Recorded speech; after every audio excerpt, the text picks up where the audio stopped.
disc landed at a ranch at Corona, New Mexico, and the rancher turned it over to the Air Force. Rancher W.W. Brazell was the man who discovered the saucer. What I thought was a star began coming in my direction at a very rapid rate of speed. The unidentified object, which some sources thought might be a blimp, moved slowly down the Pacific coast from Santa Monica and disappeared south of Long Beach. I saw a UFO, and it went down the river, turned right at the United Nations, turned left, and then down the river.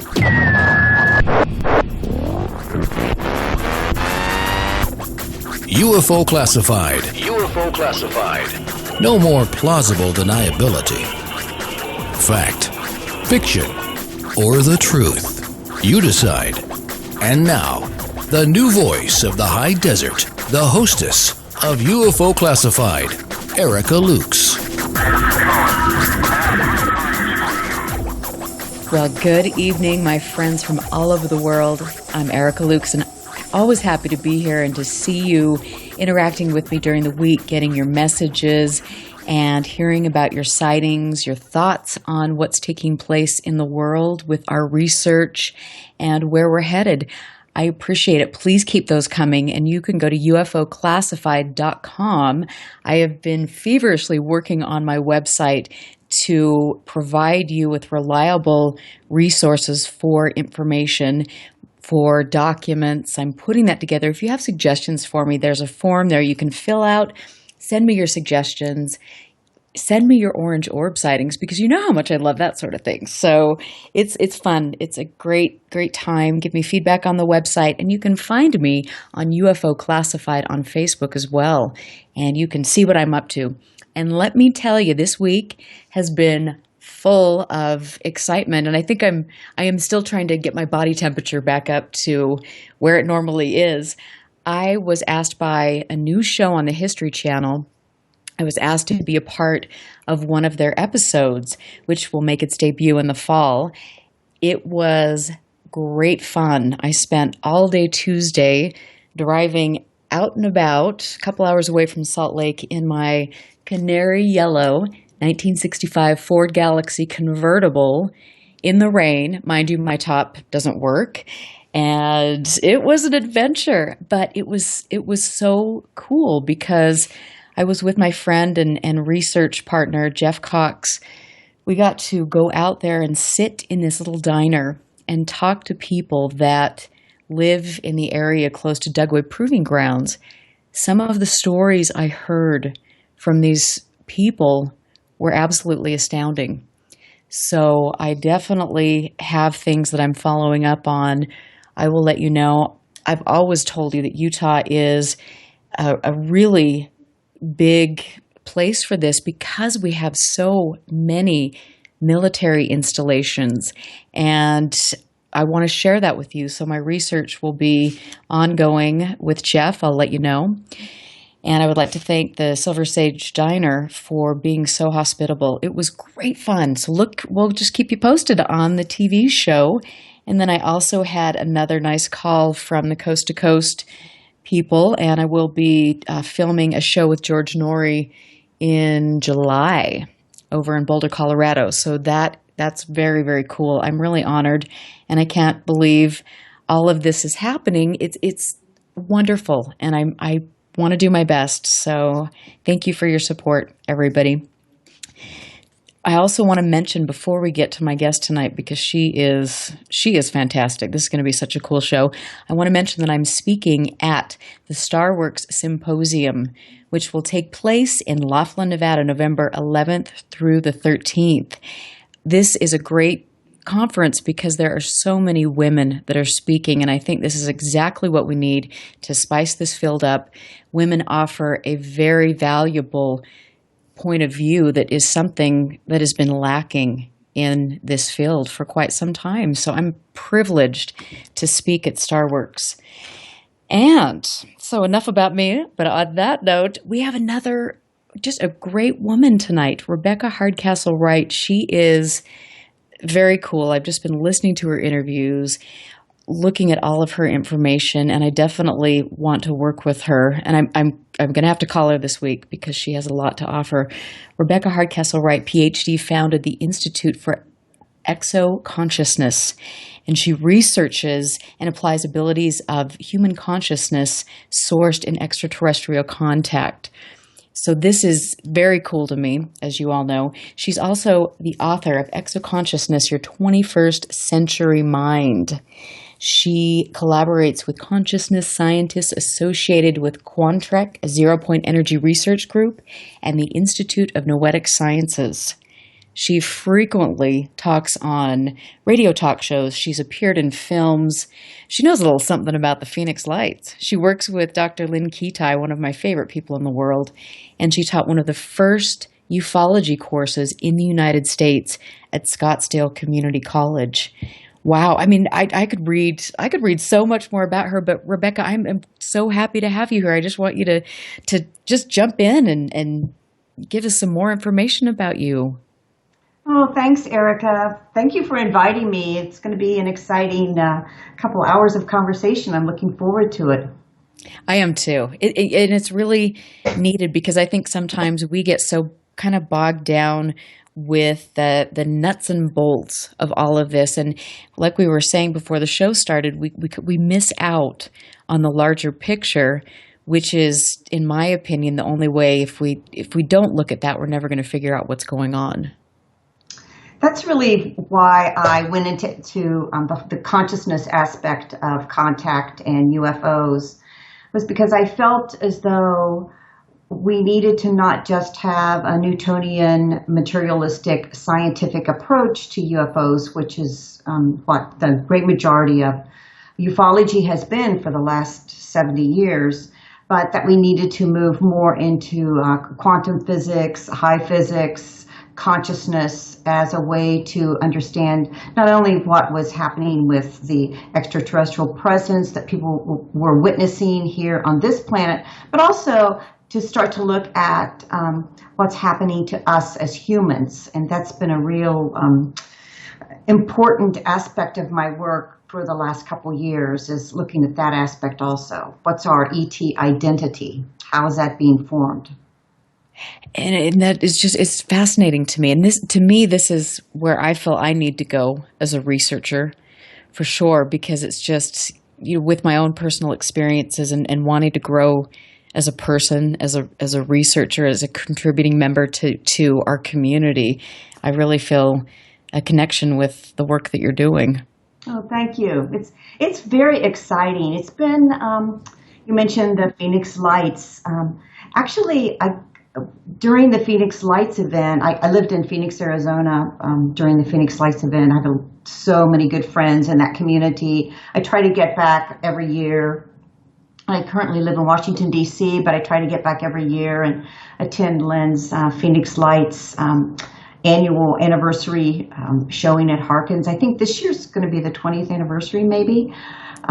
So that's going to be very, very exciting for the people in Phoenix. And I hope people from literally all over the United States come to her viewing. But I would love to go. I think I might have to meet you girls there. Oh, good. It's so much fun. And Lynn packs the house every year. It's just amazing. And people, I think, first she shows the film, and then people stay for a question and answer. And so many of the people stay after the movie, and you kind of get the feeling that they just want to talk as long as they can in the theater and ask questions. And she brings in people from the Native American community. She brings in someone like Jim Delatoso that did all the photography research.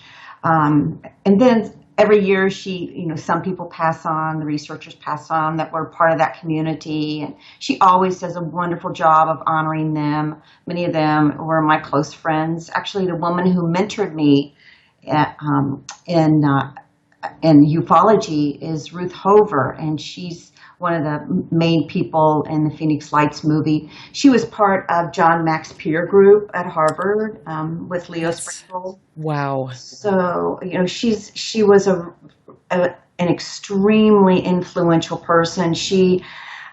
We think that she ran the longest running experiencer group in the nation out of a little town called Fountain Hills, where, as life has it, I ended up I originally moved to Phoenix and lived in Scottsdale.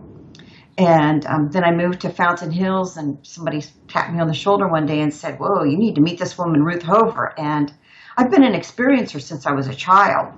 3 years old is my earliest memory. So for me to walk through those doors into Ruth's experiencer group was just, it was something that, if that was in my, people call divine blueprint or whatever, what a wonderful gift I gave myself to be able to walk in those doors and sit down every month with people and talk about being an ET experiencer, talk about what it meant to me. So many good friends, Cindy Robertson's in the movie, Cynthia Crawford, who does the ET statues. I don't know if you know Cynthia. No, I don't. She's amazing. She was in the movie. She was in our group. Just so many people that were just like me. And it's so rare in life sometimes that you can, gather in a community. So one of the things that happened to me with the Phoenix Lights was, interestingly enough, I did not see them. Oh, dang it. It's always the way it goes, isn't it? But it was so funny because by that time, I was certain on a very deep level. I've read every ufology book. My friend Ruth Hover, the mentor, she had books. She had a library of 3 books deep. I'd read every book that she had about UFOs and, ancient archaeology and, myth and symbol. And I was sure, even by that time, in 1997 with the Phoenix Lights, I knew then that I needed to be in the consciousness piece. I needed to be bringing that aspect forward into the field of ufology and make that my concentration. And so how perfect that I did not see the Phoenix Lights, because I may have gone a different path. I may have become a nuts and bolts craft researcher, and I didn't. Oh, I'm so grateful.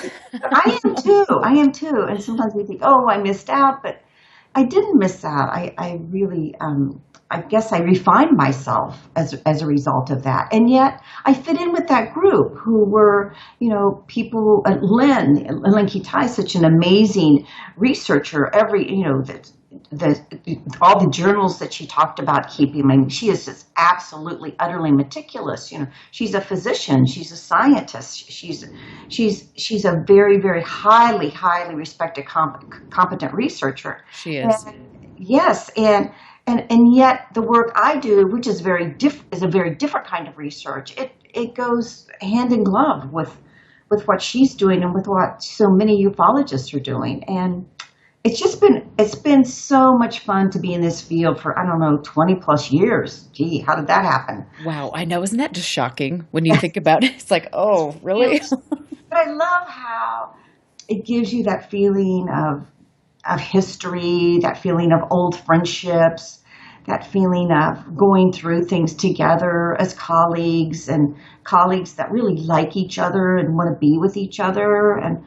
And that's just such a meaningful thing that I think for maybe new people coming into the field, they'll get to experience that too. They'll make their relationships, they'll make their friendships, they'll learn about each other's lives, they'll participate in each other's lives, they'll travel and experience and learn together. It's just, I'm sure it happens in other fields. I'm just so happy that it happens in ufology also.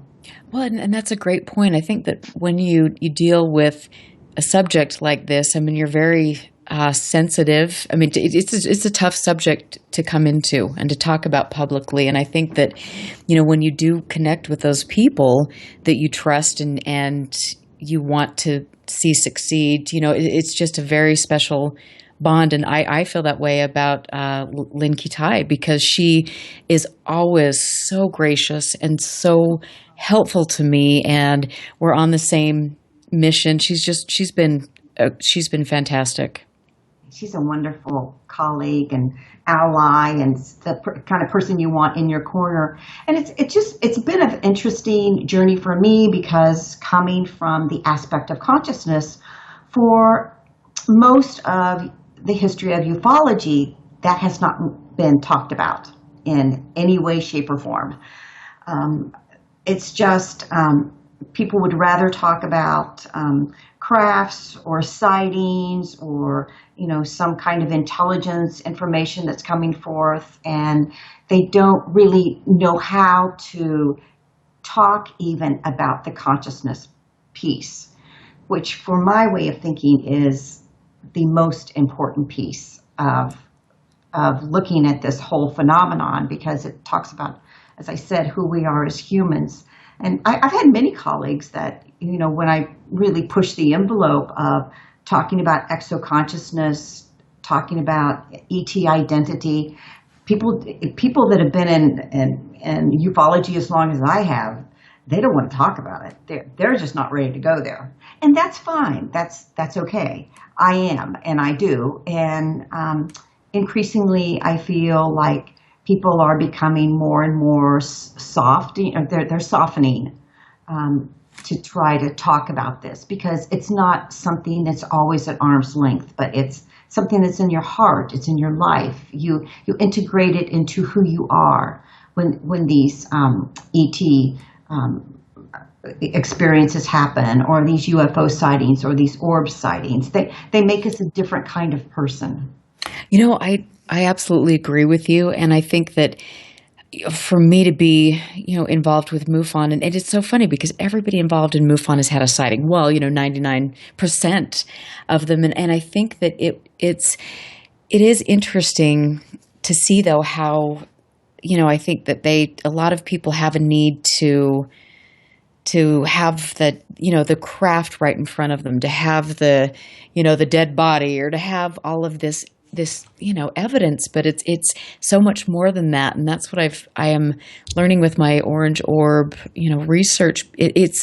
They connect with you. There's an intuitive, there's just an intuitive sense. And I think for me, once you have a sighting, you have a lifetime full of them. It's fascinating. And I wish people could break down the barriers a little bit more and talk about that. I agree, and I think that the way to break down the barriers is just simply to talk about it. And I would say from a professional point of view, living in D.C., of course, I see a lot of government, military, and intelligence, but I feel like for really since its inception, MUFON and many of the early ufology groups wanted to source their information from government, military, and intelligence. That was their primary source.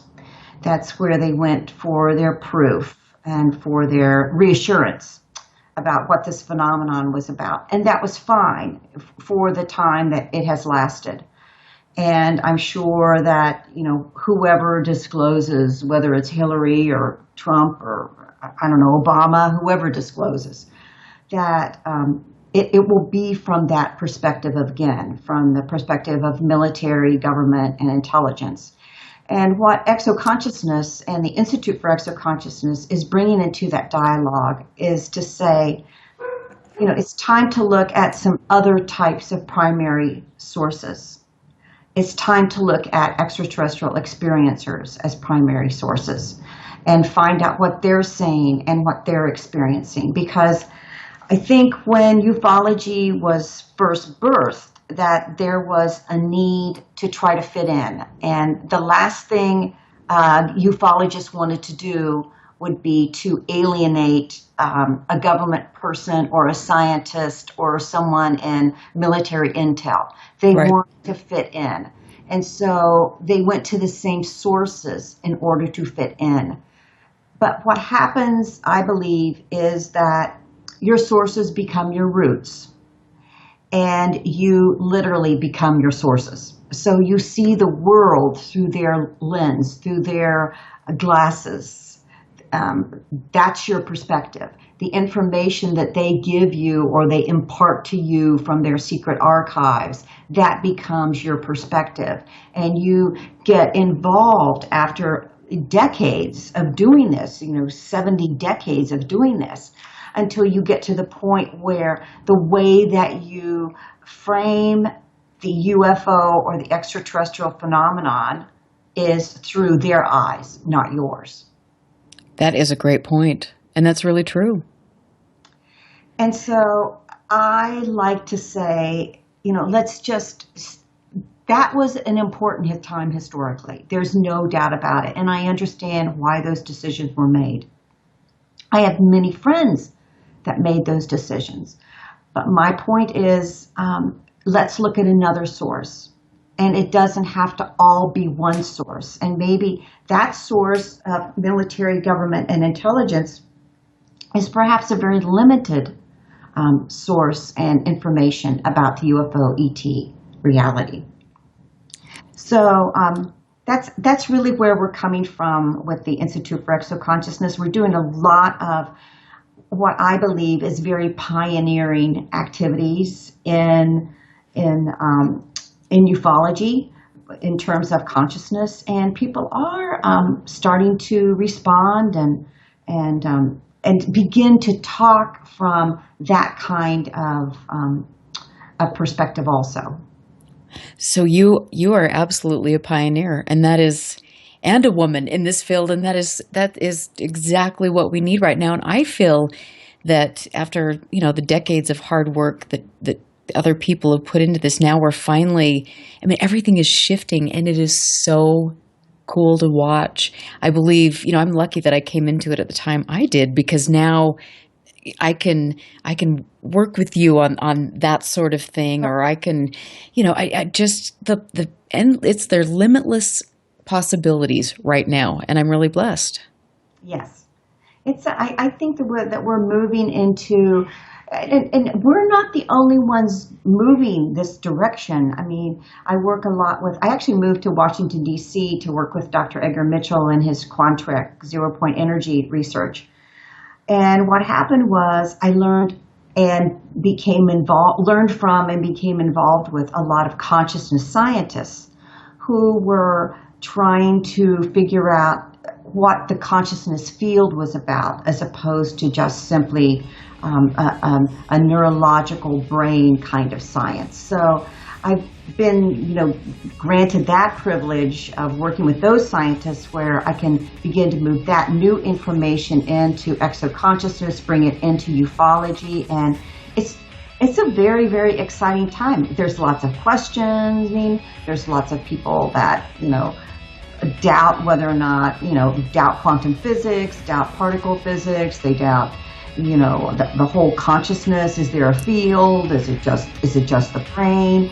So, absolutely. Humanism, it's not. Let's just say it's not a quiet field at this time. No, it isn't. And I'm excited to talk a little bit more after we get back from break. But we are getting ready for a break. I'm Erica Lukes. You're listening to UFO Classified on KCOR Digital Broadcasting Network. We will see you in a couple minutes. Stand by. This is UFO Classified with Erica Lukes. Erica Lukes.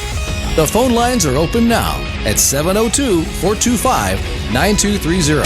That's 702-425-9230. Worldwide callers use Skype name KCOR Radio. More UFO Classified. UFO Classified with Erica Lukes on the KCOR Digital Radio Network. After this. Where'd that shot come from? Alpha 3 to Eagle 1. We've got company. From Tay Publishing, codename Eagle Force. The saga begins. I see them, Alpha 3. All units stay low and let them come. From the eyes of a special ops officer, Joe Michael Riggy brings to life this amazing story of survival, the unknown and the unexpected. Here they come. Hold your fire. Hold. Now. Codename Eagle Force at TatePublishing.com. Now, broadcasting in digital HD radio. What if maintaining a healthy weight was as simple as drinking a cup of coffee? With Valentis coffee, it's that easy. Harvested from the world's most pristine coffee farms and packed with the purest ingredients on earth, Valentis takes losing weight to a completely new level. At Valentis, we believe everyone deserves a chance to be healthy and fit. It's pure, natural, healthy, and delicious. Click the Valentis Healthiest Coffee banner on the KCOR Digital Radio Network website and take the Weight Loss Guarantee Challenge. Valentis Coffee, simply the world's healthiest coffee. When danger is imminent, will you be prepared? Now many mobile devices can bring you critical information from local sources you trust. With the unique sound and vibration, wireless emergency alerts keep you in the know wherever you are. Learn more at ready.gov/alerts. Brought to you by FEMA and the Ad Council. Friday night, 9 p.m. Pacific. Jump onto the Celestial Highway and travel at the speed of light. Into hyperspace. Hyperspace. Hosted by Solaris Blue Raven. She navigates you through the cosmic tides of mysticism into the world of covert technology, UFOs, mystical sciences, and the world of unforeseen forces. You get to really sort of enjoy a bizarre ride. Listen live, Friday night, 9 p.m. Pacific, for Hyperspace, the one show that blows the whistle off our government black ops projects. Hyperspace, hosted by Solaris Blue Raven. Exclusively on the KCOR Digital Radio Network. Want to take a ride?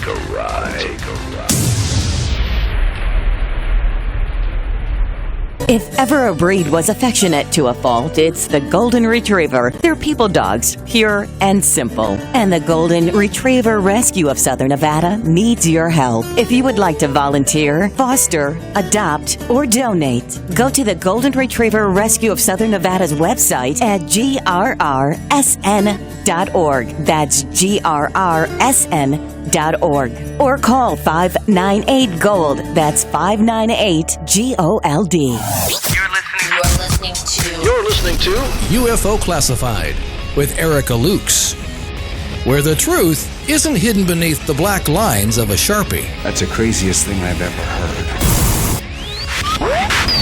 To be on with Erica, call 702-425-9230. That's 702-425-9230. Worldwide callers use Skype name KCOR Radio. Radio contact. Share your thoughts on the show on Twitter by using hashtag KCOR. Or head over to the live chats at KCORradio.com. The audience goes nuts! And now, your host of UFO Classified. Are you ready? Erica Lukes. Welcome back, everybody, and happy Fantopia Friday. I'm Erica Lukes, and always happy to be here and start my weekend off on a good note. I'm adding to my website every day, so make sure you go check it out at ufoclassified.com, and I'm adding my favorite books, my links to my favorite books, so go check it out, and then also hopefully some really good information for people wanting to find credible resources while they're studying this phenomena. I really believe, as we all know, there's a lot of interesting stuff out there, and you have to wade through things. But I've found some really trusted sources and great people involved in this, and I want to share that with you. My guest tonight is an amazing woman, and I just have to say woman because it's so great to have a woman on the show, to be interacting with her. I'm with Rebeca Hardcastle Wright, and she is the founder of the Institute of Exoconsciousness, and that is researching and applying the abilities of human consciousness sourced in extraterrestrial contact. So, Rebeca, welcome back. And we always have these great conversations off air, but there's so much to think about, and I want to just talk a little bit about, again, that how does one know if you are actually in contact with an extraterrestrial presence?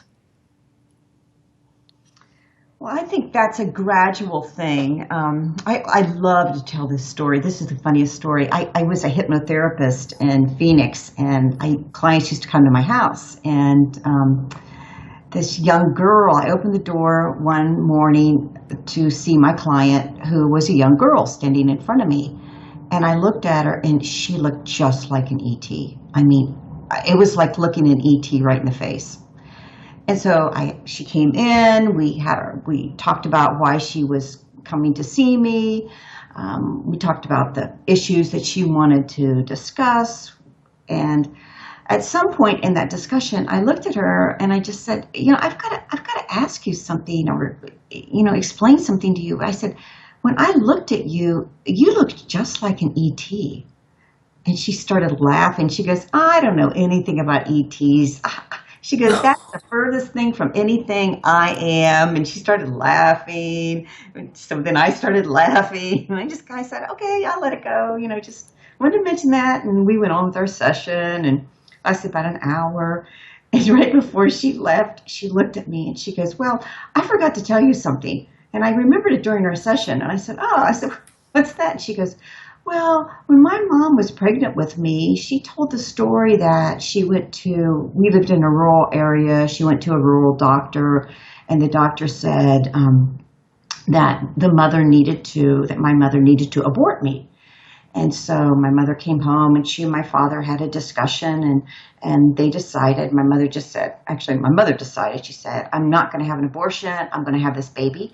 And then my mother told me that during the night, the ETs would come and work on her and fix me inside of her womb. Oh my goodness. And she said, and then after, many weeks of ETs coming and working on me, that eventually they came and met with my mother, and they said, okay, she's ready to be born now. We fixed her. She's just fine. And I came out just fine.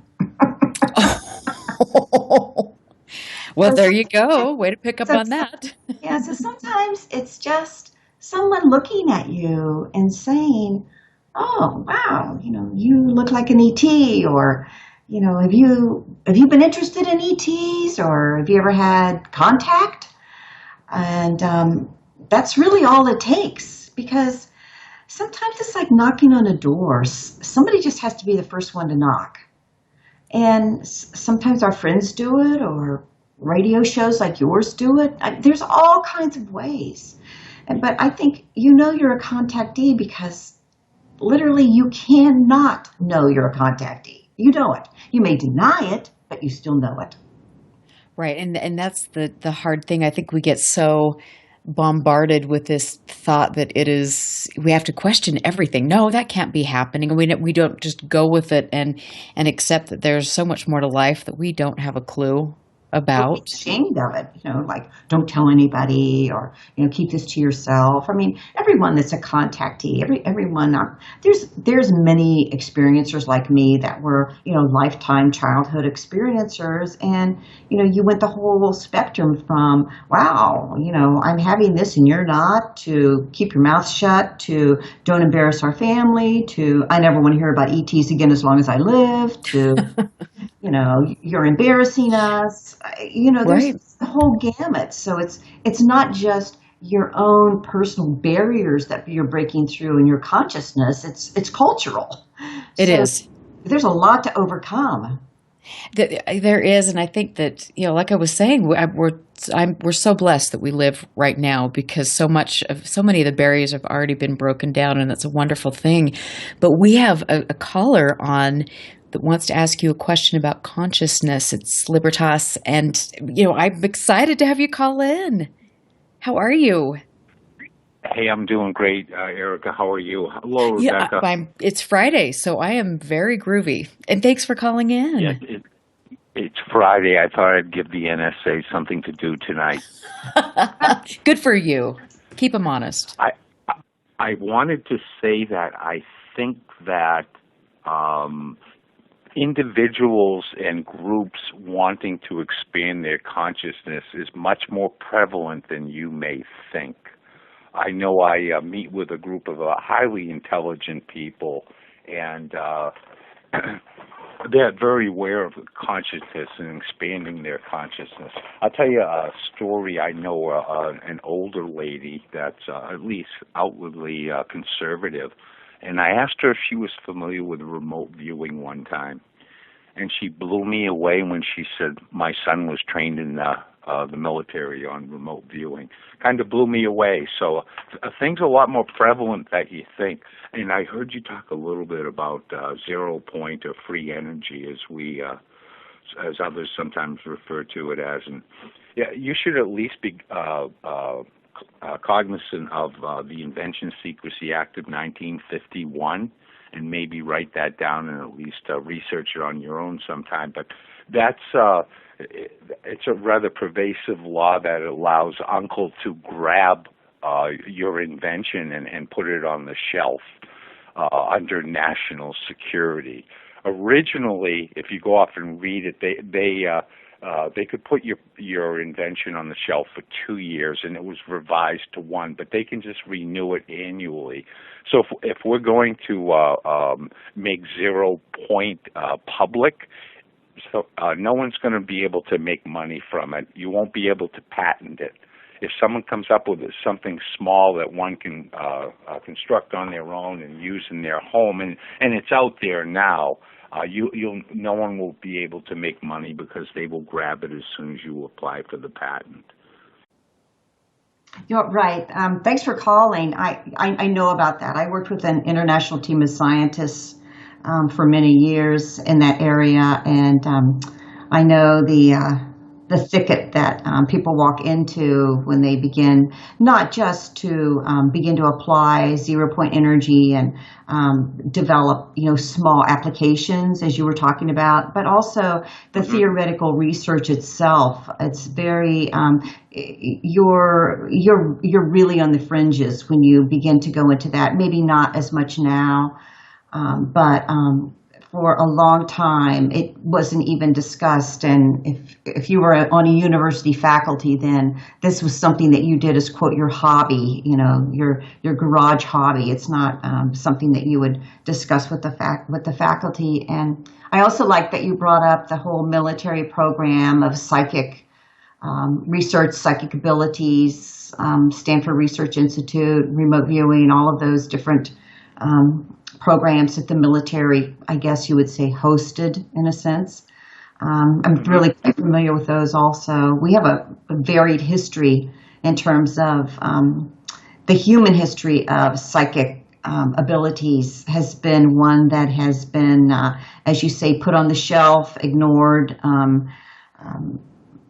disdained through religion sometimes or culture. Or it's been used by the military quite successfully, and much of that lays in archives, probably here in Washington, D.C. And if more people would read The Conscious Universe by Dean Radin, where actually they publish the results of many studies on different forms of consciousness, one can easily see that there's certainly something to it.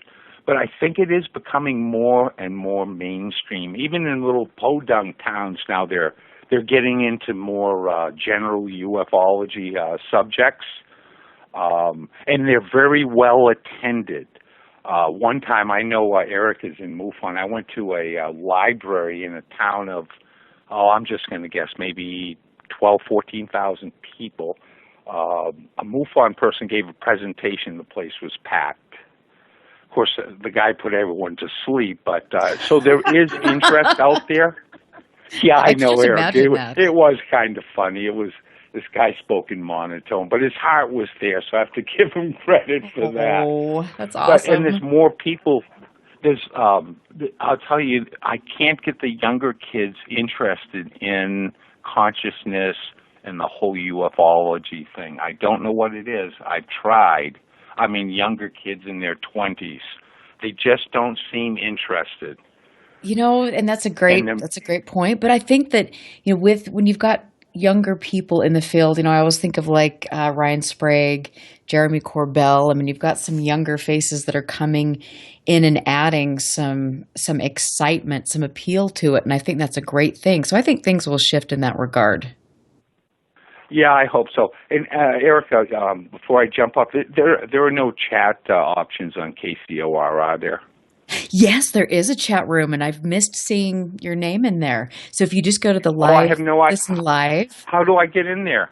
So if you go to the Listen Live up at the very top right, then you just click on that, and you'll get in the chat room, and that'd be so great.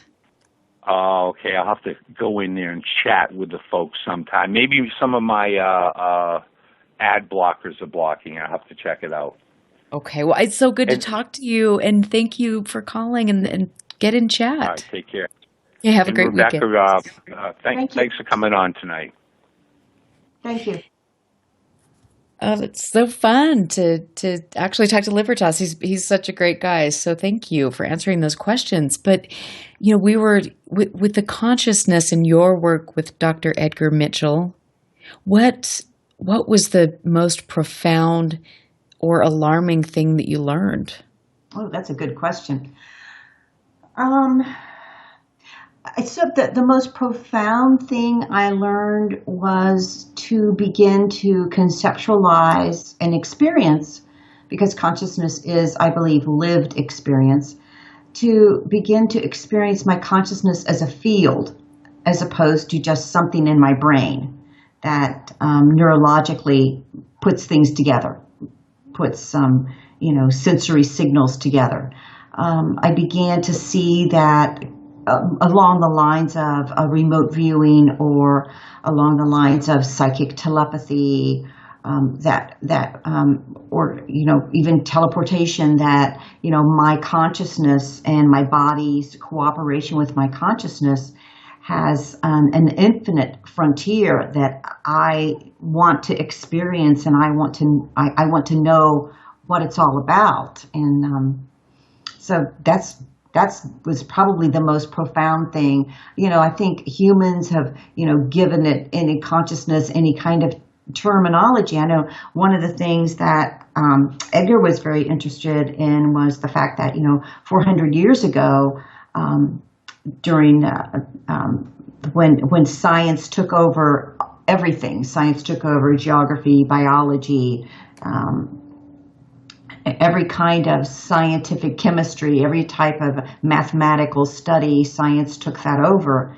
And the church was left with consciousness. And for 400 years, the church did nothing with consciousness.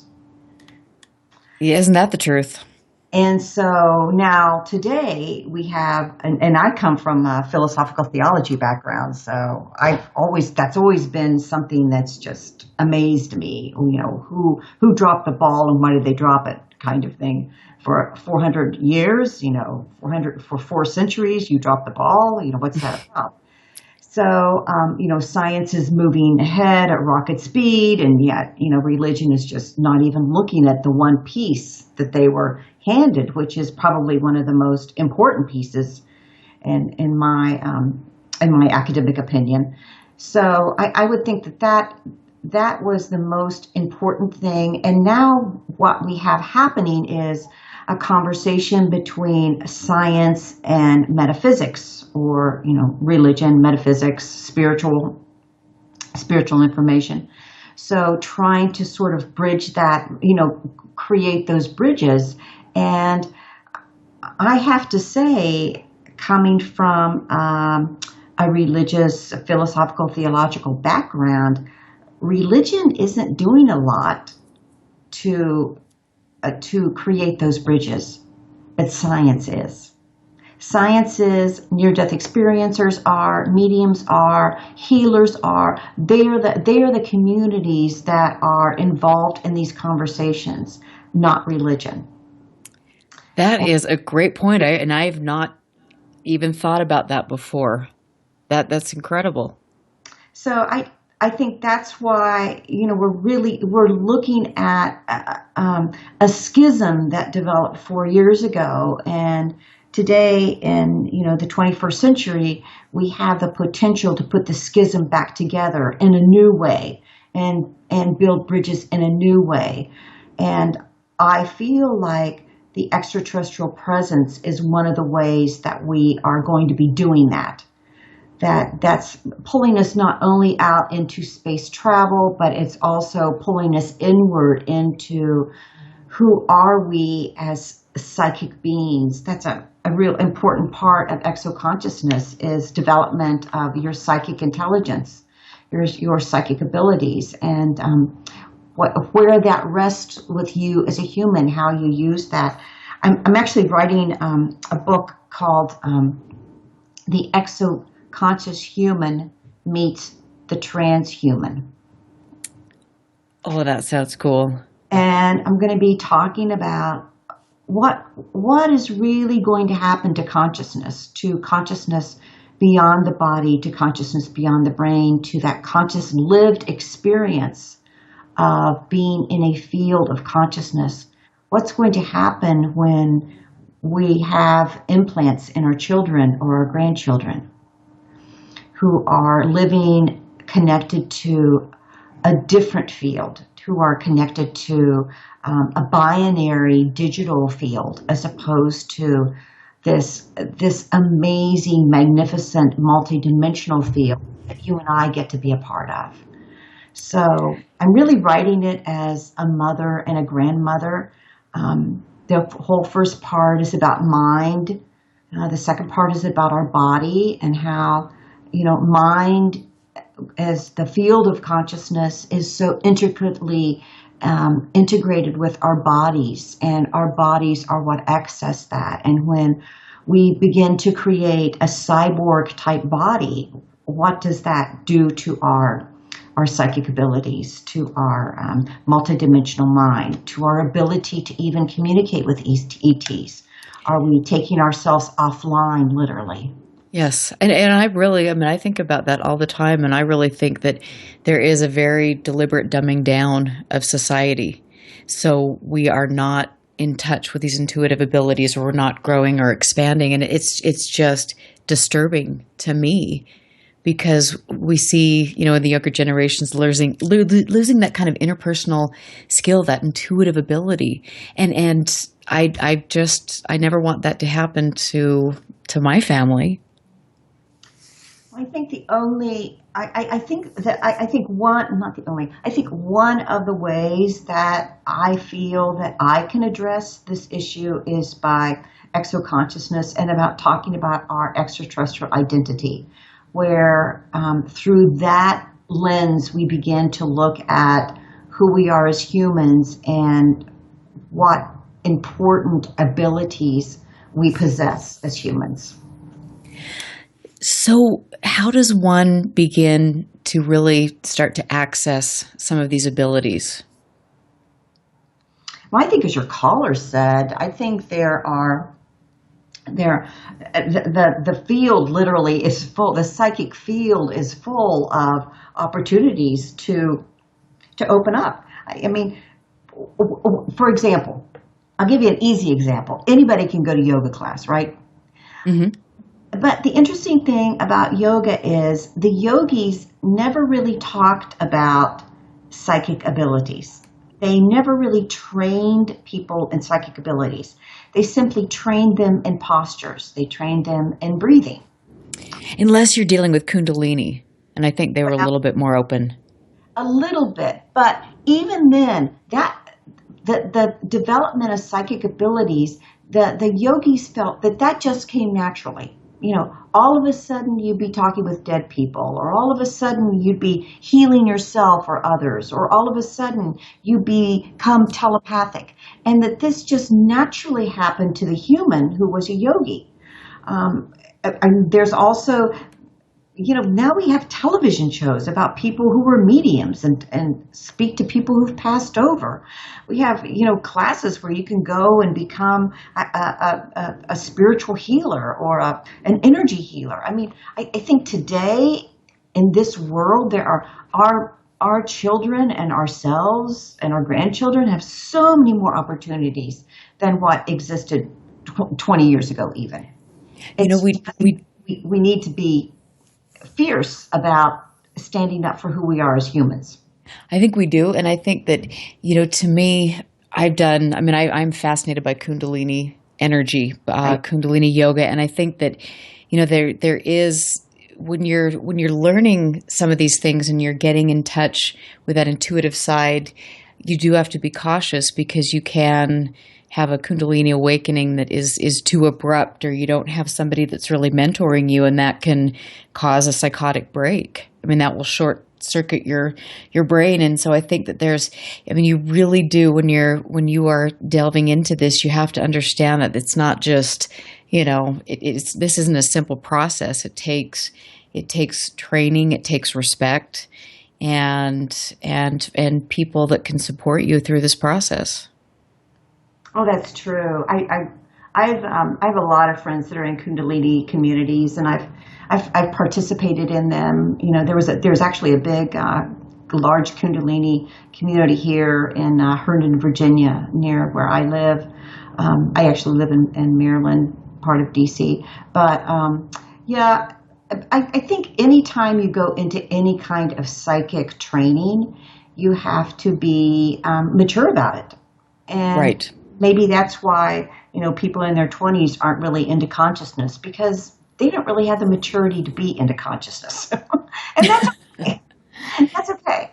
It's just that somebody's going to be there on down the line when they get into, you know, their 40s or their 50s, that someone's going to be holding that space where, you know, I'll train you in this, I'll mentor you in this, I'll nudge you into this, you know, wonderful, amazing world that I'm living in that now you can share. I mean, when you're in your 20s, you know, you're worried about your career, you're having children, you know, boys, I don't know. Yeah. I mean, you're having maybe fun trying at a college. relationship, or, you know, you're not into consciousness. I mean, you're conscious, but you're not. It's just you're in a different place at that time in your life. Right. Not It is interesting. I mean, you know. age really, you do, like with each decade, you add something on there as far as how you mature and what you're open to and what you can take. But this is just such a fascinating conversation. I want to talk more about that and protecting yourself when you're venturing into this. And I am happy to have you here tonight. I'm Erica Lukes. This is UFO Classified. We're going to take a longer break, so go grab your margarita, whatever you need to do, and we will see you on the other side of the break. Listen very carefully. This is Houston. Say again, please. Houston, we've had a problem. This is UFO Classified, live every Friday night, 4 p.m. Pacific, 7 p.m. Eastern, exclusively on the KCOR Digital Radio Network. The truth is out there, just waiting to be discovered. And now, if you will, accompany me on a journey to the future. For more information on the host of UFO Classified, Erica Lukes, upcoming guests, as well as links to the past shows, visit her website at ufoclassified.com. UFO Classified. UFO Classified. This is KCOR Las Vegas, home of the Digital Radio Network, broadcasting from a shack just south of Area 51. Wait, that doesn't exist. This is the KCOR Digital Radio Network. Now for the news. Now, broadcasting in digital HD radio. The disc landed at a ranch at Corona, New Mexico, and the rancher turned it over to the Air Force. Rancher W.W. Brazil was the man who discovered the saucer. What I thought was a star began coming in my direction at a very rapid rate of speed. The unidentified object, which some sources thought might be a blimp, moved slowly down the Pacific coast from Santa Monica and disappeared south of Long Beach. I saw a UFO, and it went down the river, turned right at the United Nations, turned left, and then down the river.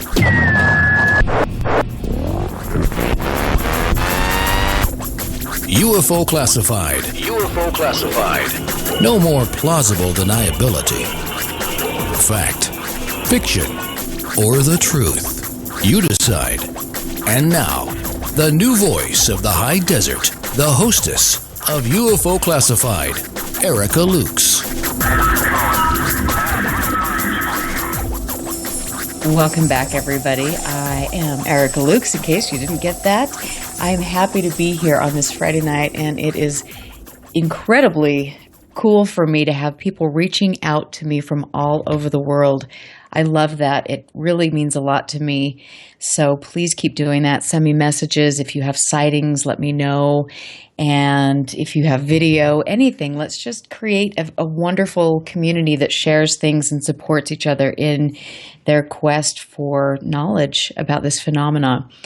My guest next week, I have to tell you about this because this is going to be really quite controversial. I'm excited about this. Ruben Uriarte, who's my dear friend and MUFON state director in California, is a friend of Peter von Puttkamer, and he is the director of Killing Bigfoot, which is a very, very controversial documentary. And I'm excited to have him here. It's going to be a great, great show. So make sure you go to UFO Classified, read up on him.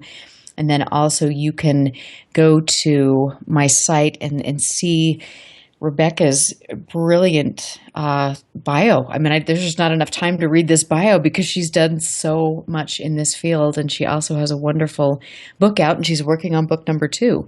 So Rebecca, welcome back. Thank you.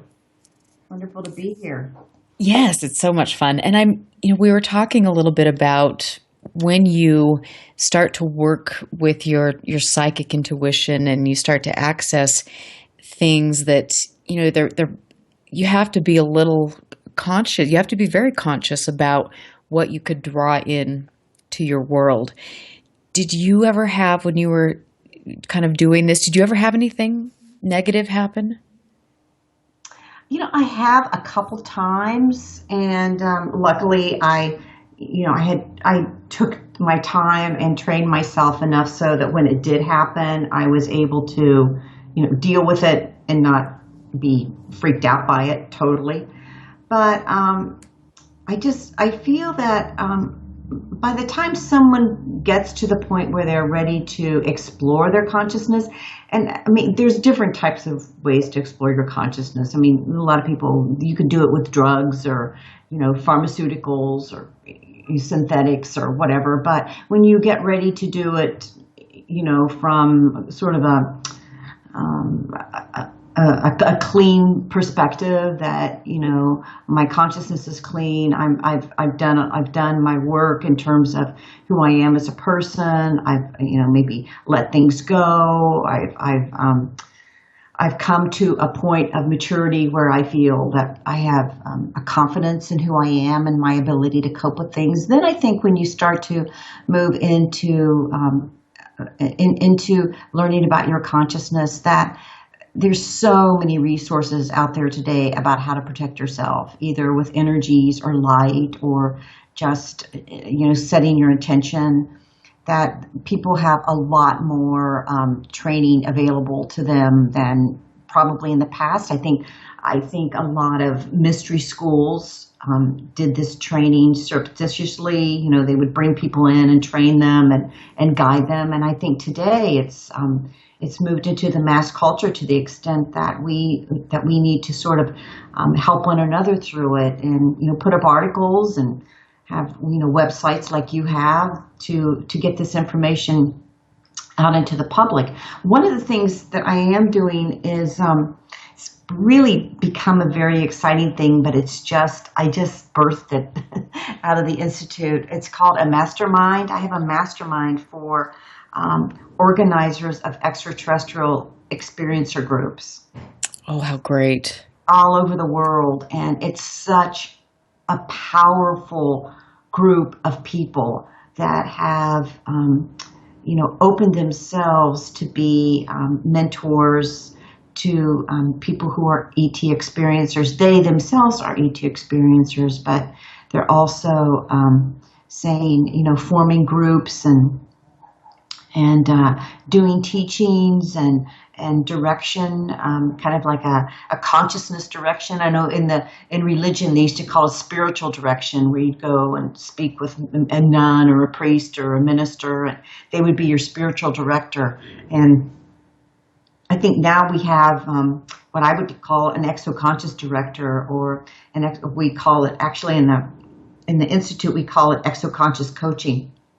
And we're going to be moving into helping to maybe put some tools out there to help train people of how to be an exoconscious coach, how to help people move people through this conscious awakening so that it's a pleasant and an integrative experience and not traumatizing. Oh, that's really important. I'm glad that you're doing that. How does one know that they're having a consciousness awakening? Well, I think it's kind of like an insect bite. It doesn't want to go away. It's like, whoa, there it is again. Whoa, like with you. Whoa, I see these lights again. I see these orbs again. Or I hear these voices, or I have these intuitions. it's about you. You're the one, the individual is the one that's awakening and calling these experiences into them so that they do awaken, so that they do know that this isn't some, the ET phenomenon isn't just an outward phenomenon of beings from other dimensions or beings from the inner earth or beings from other planets. It's about us. It's about who we are connected with. I had somebody email me just the other day, and she'd had a dream, and she'd awoken with an implant in her arm, and I just encouraged her, something like that. It's like you can't really deny. So I encouraged her I looked at the people that were in her area that could talk to her. I said, reach out and talk to somebody, go to a community, go to someone that has some experience in this field and let them mentor you and guide you. And that's what she's doing. That's why I felt like the mastermind group was so important at this time. And I mean, we have people, in the UK and France and Hong Kong and Africa and just, people in Peru as well as the United States that are putting these groups together. And oftentimes they've had groups for decades. It's not a new thing, but I think coming together and sharing their experience as facilitators is a new thing. And we want to make that possible. Yes, and that's wonderful, because I think this is something that is very real. And I'm looking at the chat right now, and there's some great comments in there. And one person in there, Steph Bender, is saying that perhaps seeing orbs or hearing voices could perhaps be a sign of psychosis. But to me, it isn't, because they're hallmarks of psychosis, and I think having these experiences would not fall into line with psychosis. Well, I think actually John Mack pretty much dispensed with that situation. He when he was at Harvard, he diagnosed and ran a battery of tests on over 200 experiencers. And all of them were normal. All of them were sane. And then he moved his work into another direction. And then he moved from, the whole, you're sane, this is normal, it's okay, what's happening to you, this, and to learning how to guide people to cope with what that experience was. And he found that, many people were traumatized, because it was such an unreality that they were not used to. It's like and he dealt with how do you help people fence that fear? How do you help people transform from being who they thought they were as humans to beginning to be who they are that they never expected that they were? And I think that's the real journey. It's kind of like mythology always talks about the hero's journey. We have this, Ulysses or, whoever that, the Navy SEAL or whatever becomes the hero. When the real journey, I think, isn't the hero journey. The real journey is finding out who you are that you never thought you were. That to me is the journey, and that is deeply connected with the extraterrestrial presence within you and around you, and that's where I see humanity going in the next decades as we move through disclosure, as we become increasingly exoconscious. And you mentioned disclosure, and I have to say, do you think that we're going to have a hard or soft disclosure? I mean, what do you think is taking place with that? Well, living here in D.C., you meet a lot of politicians and, people that work at the Pentagon, and you meet a lot of intelligence people. It's the funny thing about intelligence people.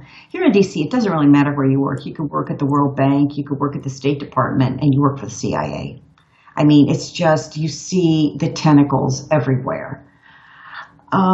What I think we will have with the Rockefeller Initiative disclosure, I know a lot about that history. I know some of the players, people that were, part of that. I think what you're going to have is primarily you're going to have a military, government, and intelligence disclosure of whatever they want to disclose. But it will be from that perspective, and it will be their perspective.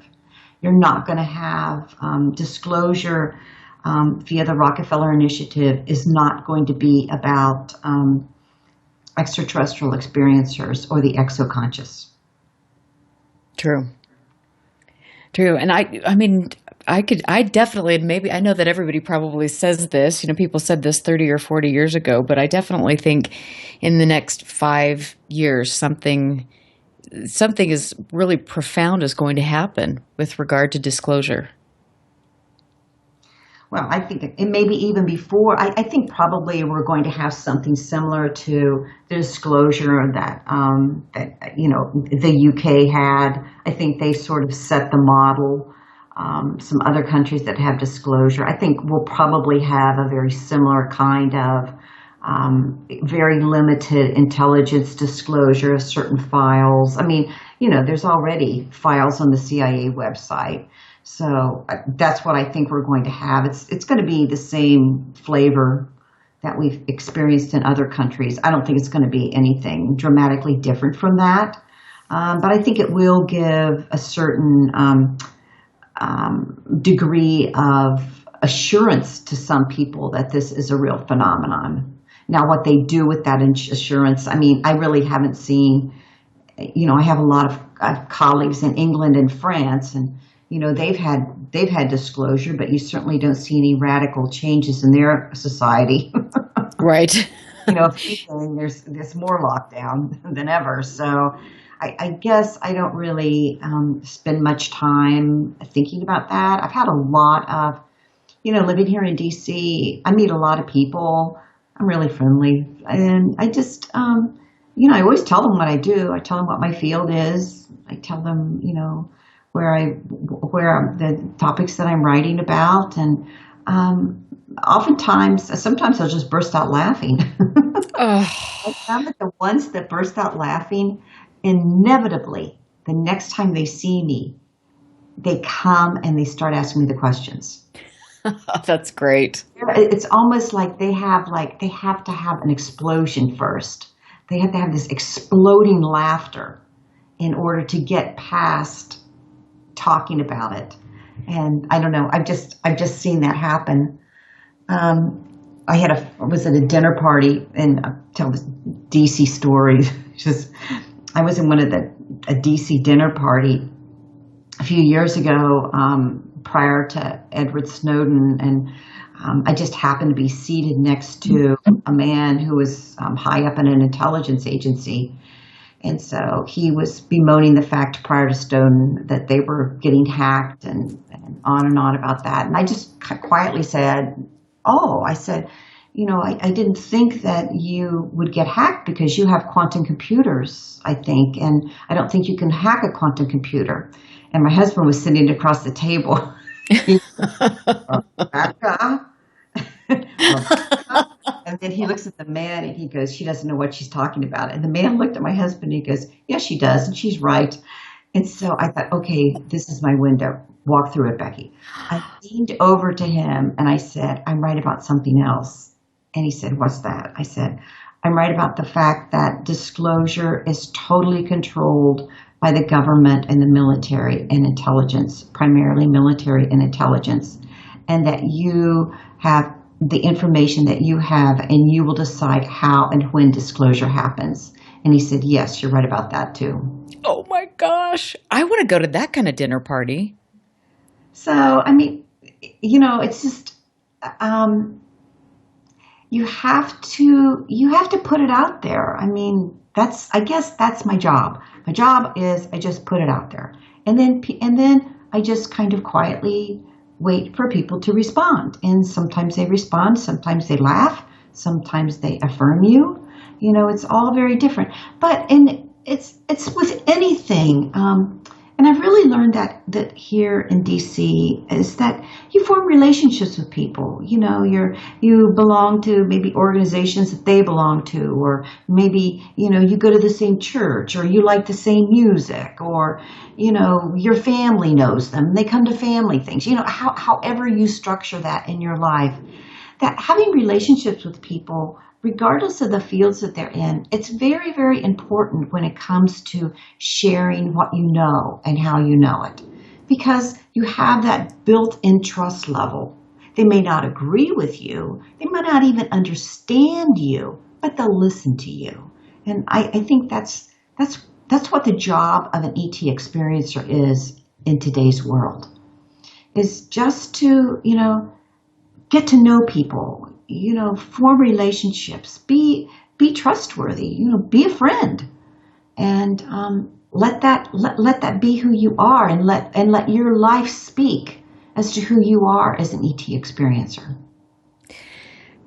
And that is very, very true. I mean, do you feel that that most all the people that get into this and want to research it and want to find out more are experiencers, but perhaps just don't know it? Absolutely. Just checking. And I think that they sort of swallow the Kool-Aid of oftentimes that, this is nuts and bolts, it's arm's length, I have to, they believe in objectivity. Well, objectivity is, if quantum physics is correct, and I think it is, then forget it. The minute you measure something, you change it. So I just feel like, if ufology had opened up with quantum physics and opened up with being comfortable with ET experiencers via John Mack or Leo Sprinkle, then we would be looking at a very different world right now. We wouldn't be waiting for some politician to give us disclosure, because we have it ourselves. Exactly. And I think sometimes that's one of the downfalls of some of the larger UFO organizations. It's their, they're waiting for something. I'm not quite sure what. But, like I was saying at the beginning of the show, waiting for the solid craft that lands and beings get out. And I think that's not the way this phenomena is. I think that's not what we should be looking for. And I think we're never going to make any progress if we keep pushing things into that box. Well, I went to seminary, and that's probably one of my biggest takeaways from seminary was that I'm ordained in the United Methodist Church. But one of my biggest takeaways was the fact that, probably one of the biggest mind control antics has been, waiting for the Messiah, or, waiting for Jesus to return, or, waiting for the rapture. The minute you get into this waiting program, it's a program. It's a program. Just know it's a program, and know that you are accepting the program. And just be conscious of it. So be conscious of the fact that you don't have to be in the program. So I think ufology has adopted the program. Yes, I absolutely agree. And I want that to change for sure, because it's not serving anybody. I think that what you do and so many others is really, really important to us understanding what's taking place. And I think that we have to frame things in a different perspective, and we have to, stop trying to be taken so seriously by some of, mainstream science. I don't know if that's ever going to happen. I think we're wasting a lot of time trying to do that. Absolutely. Another thing, I got a little disappointed. I was part of, Michael Sala's exopolitics group, and very active with exopolitics for many, many, many years. And I had to draw a boundary, because increasingly exopolitics has become defined as the UFOs are a national security issue. And, once you start that national security framing, you're just you're putting your hand right in the glove of the military, right in the glove of a Project Blue Dream, right into being, mind controlled and taken advantage of, and and then being angry because literally the wool got pulled over you. The trickster won again. Well, once you start to frame things in these militaristic terms, it's you set yourself up. I mean, I know enough about military science to know that it is so powerful in our culture today that the normal citizen has no idea of the inroads it has made in their personal life. No, they don't. And that's frightening. And the amount of money that comes online to universities and, DARPA labs and, the RAND and, different places like that. I mean, RAND Corporation and all DC is just saturated with these consulting firms. Oh. I know, and most people they just go throughout their lives and they don't pay attention to what's going on in their surroundings or it's frightening to me on so many levels. And we have to be active participants in life is my whole thing. I don't know. But we're going to take a break, and then when we get back, we're going to talk about orbs and other things. And I am so happy to all of you. Thank you for listening. You guys rock. This is Erica Lukes with UFO Classified. We will be back in a moment. Stand by. This is UFO Classified with Erica Lukes. Erica Lukes. The phone lines are open now at 702-425-9230. That's 702-425-9230. Worldwide callers use Skype name KCOR Radio. More UFO Classified. UFO Classified with Erica Lukes on the KCOR Digital Radio Network. After this. 3 guys, no ties. What did you do with my news, Dave? That would be it. Yes, thank you. Well, it was laying here in front of me. I thought it was garbage. No, instead of saying, hey, this looks like news. Is this yours? Let me throw it off to the side over here. Just be glad I didn't put it in the shredder. Just start printing on pink paper or something. Yeah, we got one of those now. 3 guys, no ties. Wednesday night, 7 to 9 p.m. Pacific. Right here on the KCOR Digital Radio Network. Monday night at 8 p.m. Pacific, 11 p.m. Eastern, we take the KCOR Digital Radio Network off the grid and go deep inside the paranormal vault. Jump on the elevator and come take the ride down the rabbit hole of reality with BK Mojave and the Watcher as they unlock the vault and dust off some of their classified paranormal case files even the government doesn't know about. The Paranormal Vault. Mondays at 8 p.m. Pacific, 11 p.m. Eastern. Exclusively on the KCOR Digital Radio Network. This is the one show our secret government fears will speak the truth.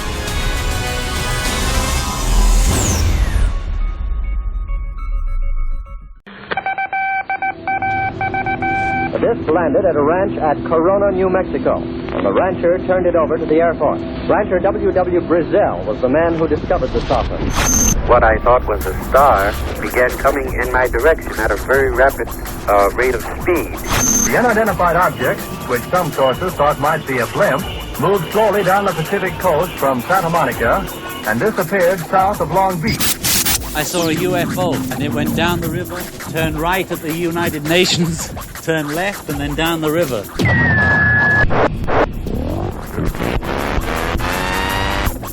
UFO Classified. UFO Classified. No more plausible deniability. Fact, fiction, or the truth. You decide. And now, the new voice of the high desert, the hostess of UFO Classified, Erica Lukes. UFOs, mystical sciences, and the world of unforeseen forces. You get to really sort of enjoy a bizarre ride. Listen live, Friday night, 9 p.m. Pacific. For hyperspace. The one show that blows the whistle off our government black ops projects. Hyperspace, hosted by Solaris Blue Raven. Solaris Blue Raven. Exclusively on the KCOR Digital Radio Network. Want to take a ride? Take a ride. Take a ride.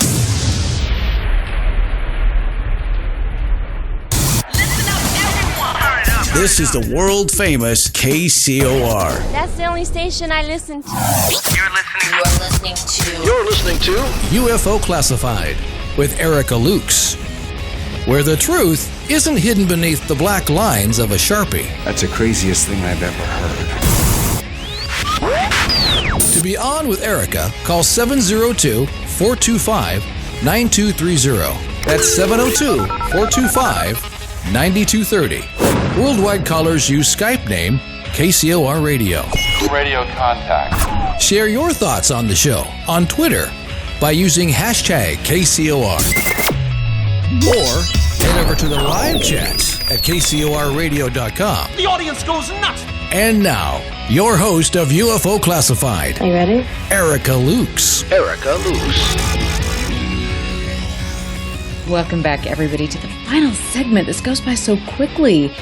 I am happy always to be here with a lineup of wonderful women. So you can stick around after my show, listen to Joanna Ross. She's just started a new show, and her show is Universal Child. And then you've got the fabulous Restricted Airspace with Tina Marie, my wonderful producer, and then Hyperspace with Solaris Blue Raven. So stick around. It will be a great night, as always, on KCOR Digital Broadcasting Network.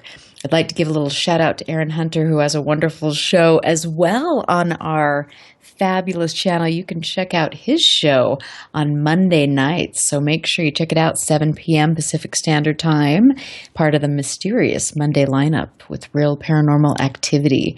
Check out his page. Thanks for tuning in tonight or coming into the chat room. Aaron, that's awesome. My guest this evening is a wonderful woman, and I have no doubt that we are going to cross paths, and hopefully I can learn some good things from her. And this is important for all of us because we have to understand that there is a component to what we're researching that is oftentimes left out.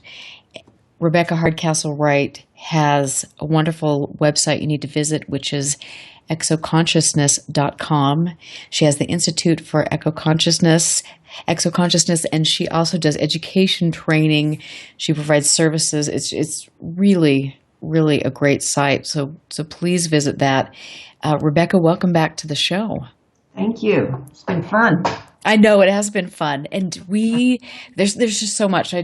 As always, I just need to bring back all of my guests because they have so much to contribute. But you have, with regard to the orb phenomena, what have you experienced? What do you think about them? Give us the down low. Well, I went through a period when I had intense orb involvement, I would say. And it was in my house. And I think I was living alone at the time. Yeah, I'm almost positive I was. And I think my last child had gone to college. And orbs would just show up in my house. I mean, I'd be in my living room watching television. I had a really small little patio home. And they would just start buzzing around and talking to me, literally talking to me. And I came to feel that they were some type of intelligence that was monitoring me and was communicating with me. And so at night, this is a really weird thing that happened. I think sometimes orbs are a signal to us, a psychic signal to us that we're going to go through some type of accelerated psychic abilities. Because after they started showing up in my living room, then they began coming in my bedroom at night, and they would be like over by my closet, and they would wake me up. They would be so loud, they would wake me up. I would wake up, and they would literally zoom into my head and around my ears, and just this. Oh, they sounded some of them sounded like dolphins. Oh, that's interesting. Oh my gosh. High squeal kind of resonance that they would go into my ear with this dolphin-like squealing resonance frequency. And shortly after that, then when I will preface this by saying that when I was a child, I went to Star School on craft, and I have memories of being in Star School, things that I learned, people that I was with, clarifications that I've come to about that time of my life. But after the orbs, I began to go through a phase where I would lie in bed at night. The orbs would wake me up. They would be screaming at me with that dolphin squeal. And then all of a sudden, these symbols started coming down through my ceiling in my bedroom. Almost like they were pushing symbols out from. I have a flat roof. I had a flat roof in my house, and they would push like the symbols down through the ceiling, so I would see them in a 3-dimensional sight. Do you understand what I'm saying? Yes, I do. I do. Through, pushed through from above. They were pushing that through to me. And this went on a long time. And I feel like these symbols were alive in a sense, that these symbols were connected to me, that it was, we talk about, I do anyway, talk about living knowledge. And, these symbols were a type of living knowledge for me to integrate into the wisdom and the knowledge within those symbols, to integrate that within me and to kind of remember that, what they meant.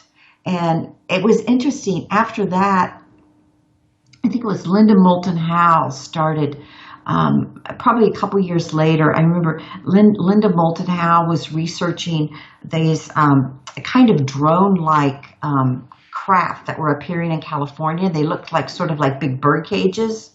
I don't know. I wrote about it in my book, Exoconsciousness, Your 21st Century Mind.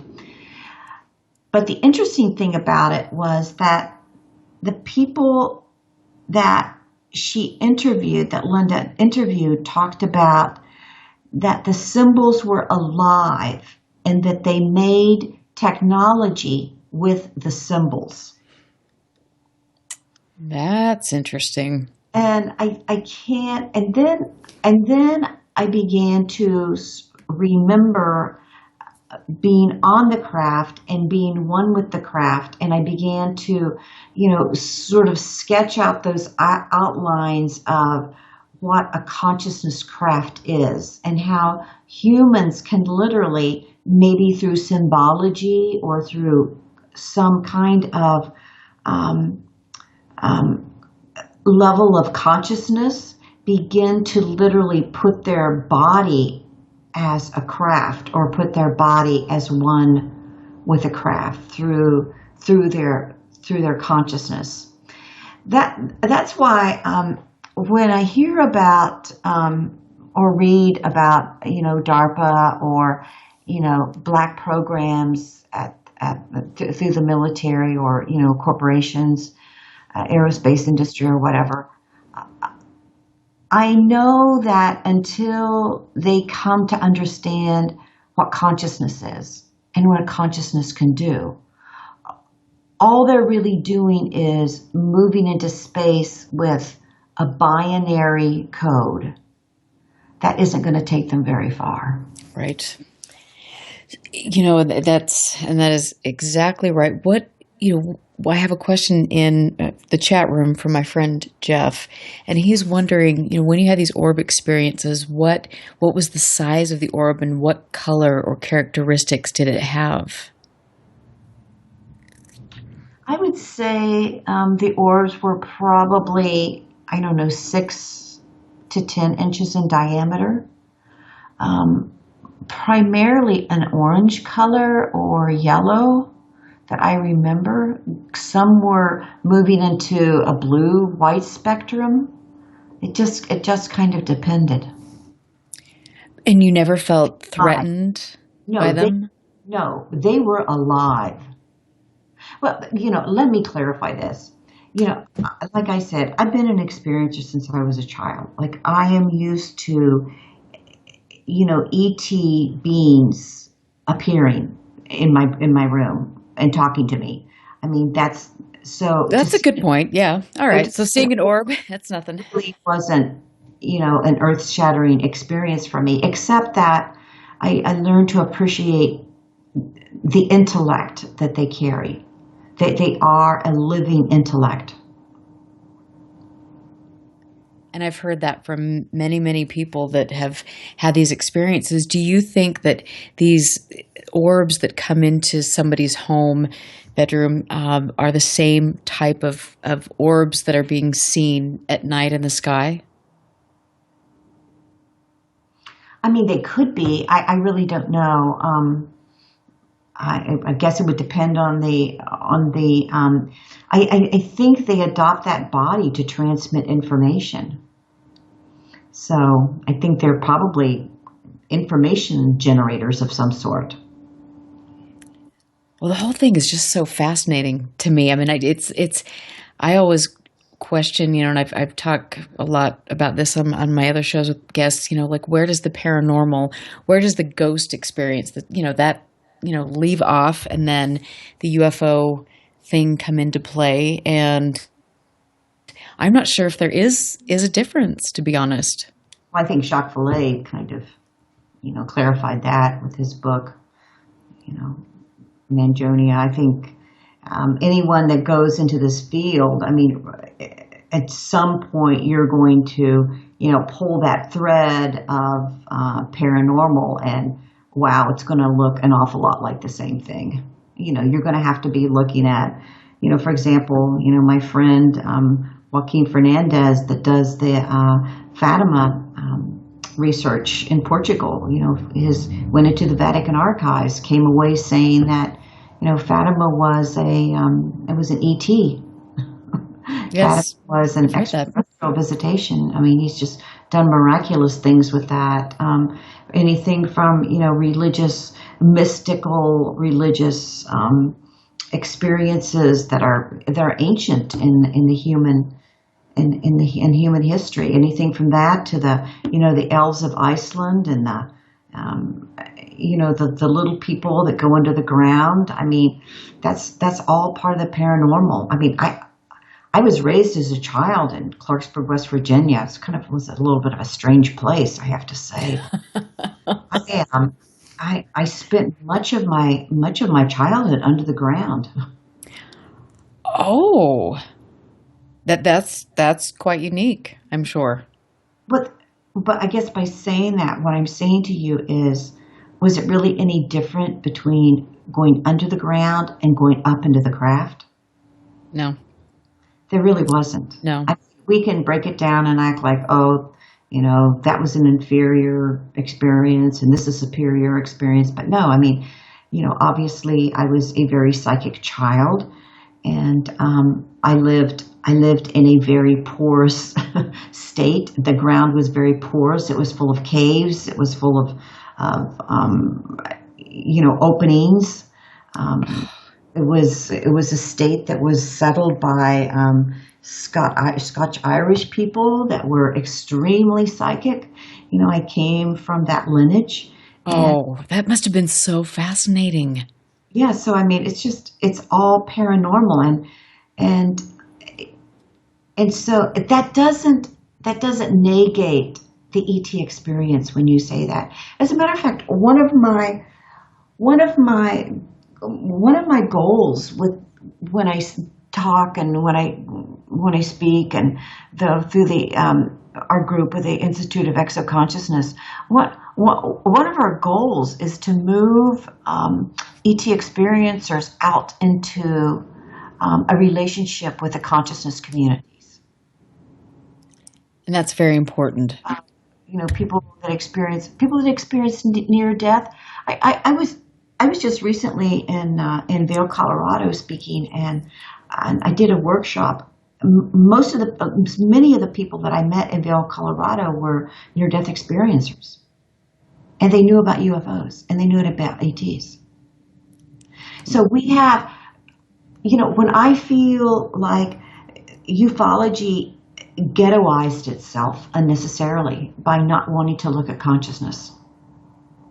They made a ghetto, and because of that ghetto, now they're not really part of this, flourishing of paranormal consciousness groups that are happening, and we need to get out and into that field, or else, our knowledge is going to be left behind. Yes. And I need to quote you on that. I mean, that was the best thing I've heard in a long time. And it's true. I mean, it has become kind of a ghetto. It's not helpful, and we're not seeing progress in the field of ufology. And so I agree with you completely.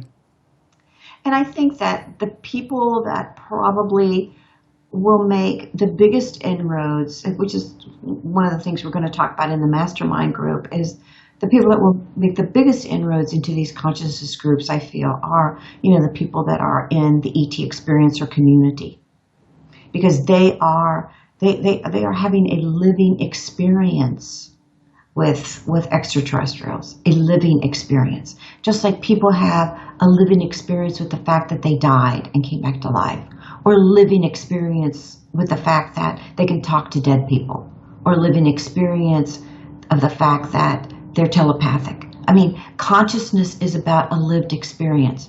I don't care how big the billionaires create the computer of artificial intelligence.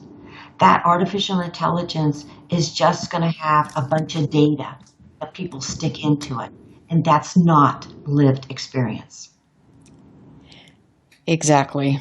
And that is very profound. I have a really quick question before we kind of wrap things up for the evening, which just makes me sad because I could talk to you all night. But I have a person in the chat room, UFO author, who's wondering if seeing a computer-like display separated into two various panels and moving with different data, code lines, words, etc., is something that you've heard of.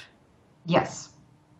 I've also heard of, the television, the televised. I think this, I would just like to tell, I know we don't have much time, we talk forever about this subject, but the reason I call my book The Exoconscious Human Meets the Transhuman is because experiencers know about technology, but they know it at a different level. And we have to start the dialogue about that. Perfect. Where are you going to be speaking next? I'm going to be going to Albany, New York, to be with the Northeast CE5 group. And that's really exciting. I'm looking forward to that. I'm going to be speaking at, I think, Philadelphia MUFON, I believe. I should have written this down.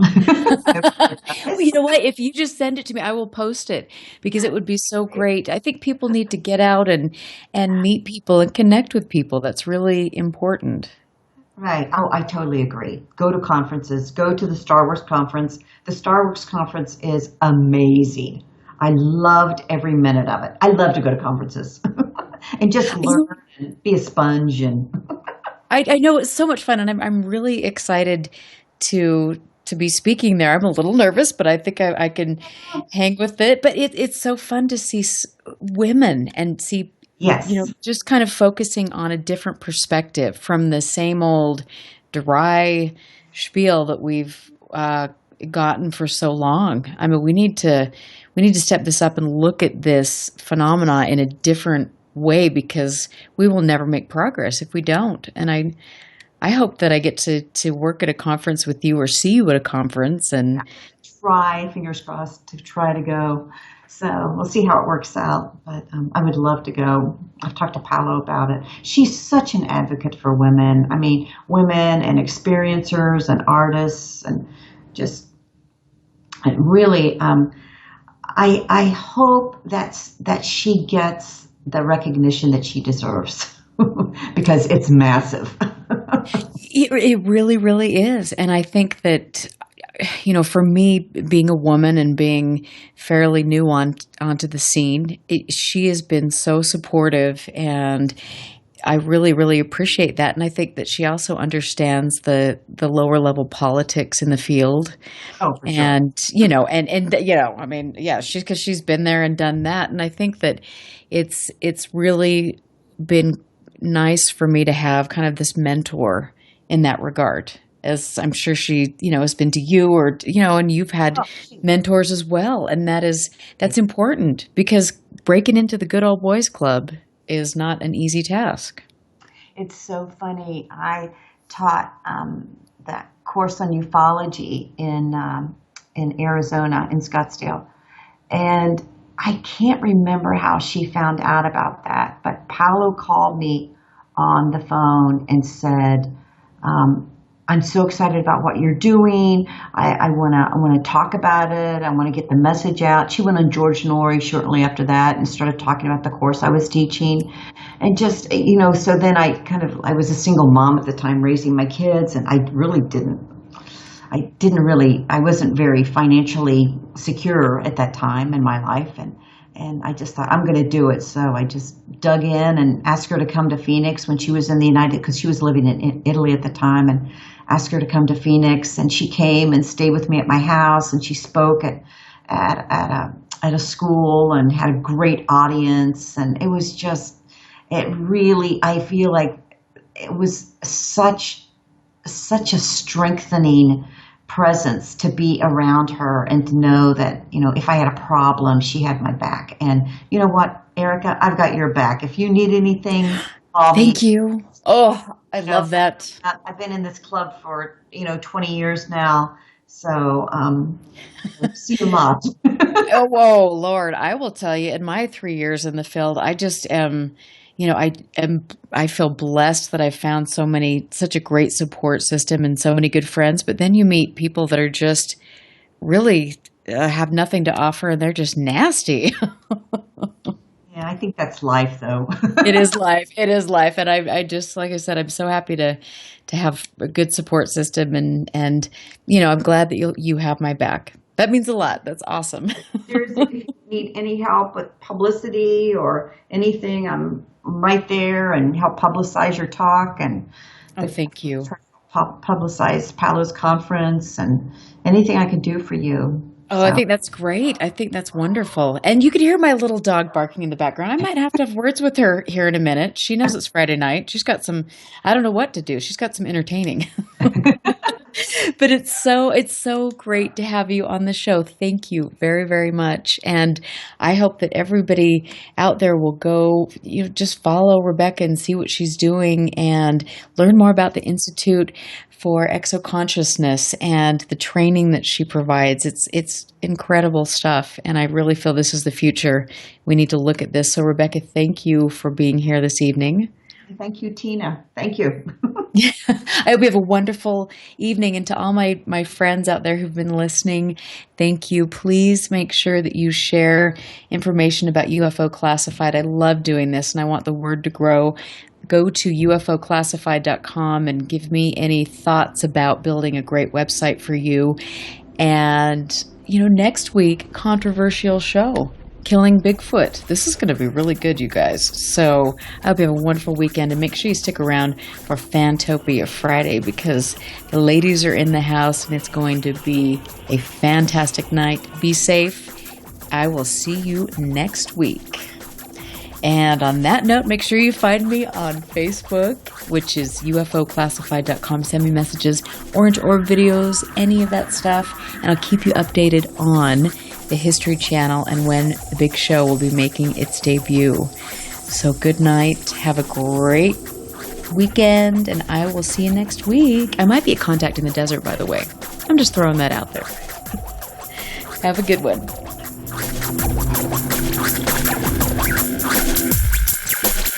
Listen very carefully. This is Houston. Say again, please.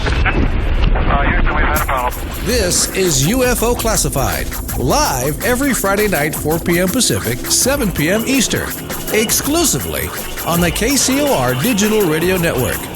The truth is out there, just waiting to be discovered. And now, if you will, accompany me on a journey to the future. For more information on the host of UFO Classified, Erica Lukes, upcoming guests, as well as links to the past shows, visit her website at UFOclassified.com. UFO Classified. UFO Classified.